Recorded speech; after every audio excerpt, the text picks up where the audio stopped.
Good morning, girls. Today we are going to do a beautiful sonnet by John Keats that is Bright Star. Now, as a sonneter, Keats ranks with the greatest English poets. Keats' primary characteristic of nature poetry is his sensuousness, and this is very clearly brought about in The Bright Star.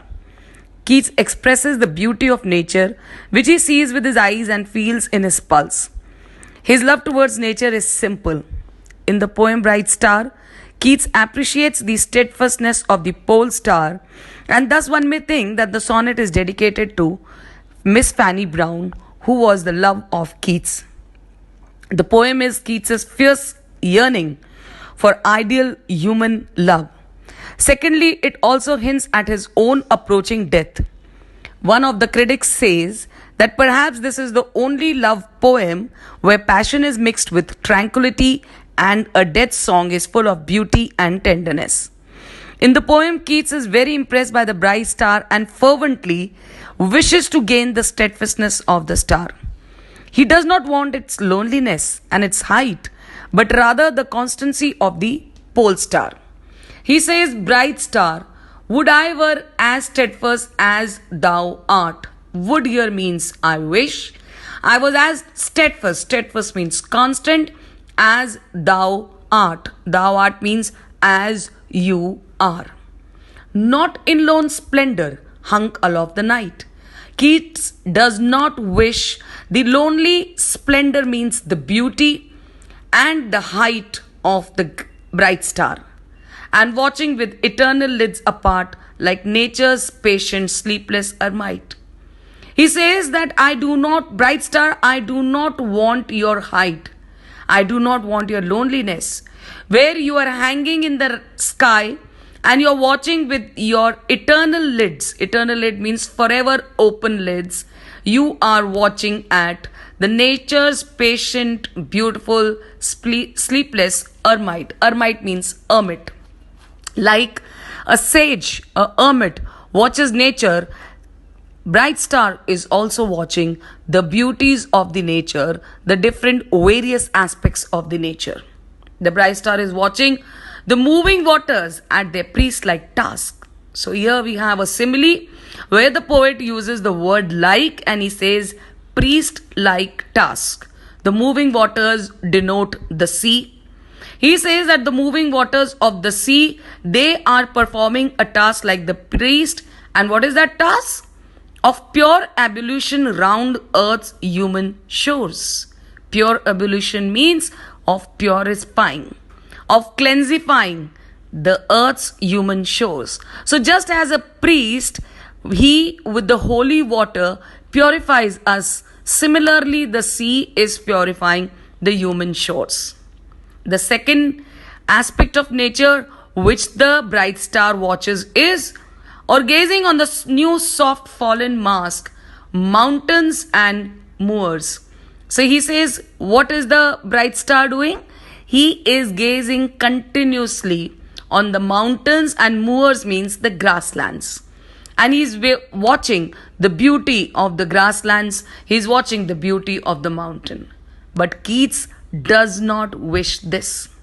He says, no, yet still steadfast, still unchangeable. He does not want the beauty. He does not want the height. He does not want the splendor of the bright star. He says, I want your steadfastness. I want your unchangeable, unstopping position. I want to be pillowed upon my fair love's ripening breast. So what is the position Keats wants? He wants to rest. Pillowed here means rest upon his fair. Fair in English denotes beautiful. Loves here means beloved, ripening breast. So Keats wants to rest his head on his beautiful love's breast and to feel forever its soft fall and swell. Keats wants to experience. He wants to feel the inhaling and the exhaling of his beloved. He wants to feel the continuous process of the fall and the rise of the breast of his beloved. So here we find the height of sensuousness. awake forever in a sweet unrest. Keats does not want to sleep. He wants to be awake forever, because if you sleep, you become unconscious and you lose the feeling, you lose the experience. He wants to be awake forever in a sweet unrest. Sweet here means beautiful, and unrest means the continuous process of the inhaling and exhaling of the chest of his beloved. Still, still to hear her tender taken breath. So here we have two still.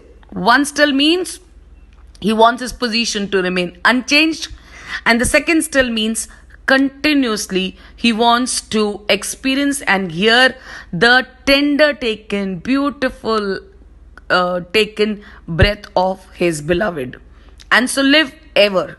And in this position, Keats wants to live forever, or else soon to death, or else he says, I would like to die.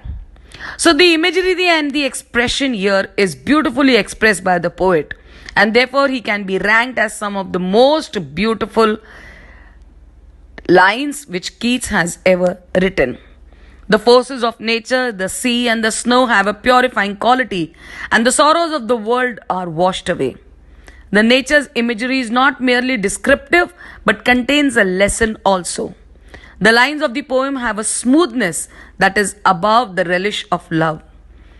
He is in depressed and pessimistic mood when he looks at the beauty of nature, that is starry face of the night, which is a symbol of romance.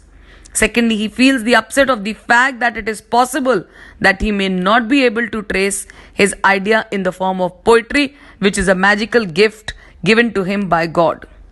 Keats also feels sad when he thinks that after his death, he will be cut away from this world and shall not be able to see the beautiful face of his beloved, nor will he be able to enjoy her company and spontaneous love that he has experienced all through his life. The beauty of the poem lies in the jewel-like phrases and expression. The vitality of the poem resides in higher romantic expressions. The poem is free from glitter and superficial ornaments, but is loaded with golden phrases which is placed with nervous energy. Pillowed upon my fair love's ripening breast. So the conclusion, this sonnet has all the virtues of the best sonnets in English literature. It is slow and has meditative movements, progressive development of thoughts to a climax. It gives us simple words and significant words, smoothness at the same time, and an undercurrent of melancholy springing from human life, its beauty, glory and fame and love. Thank you.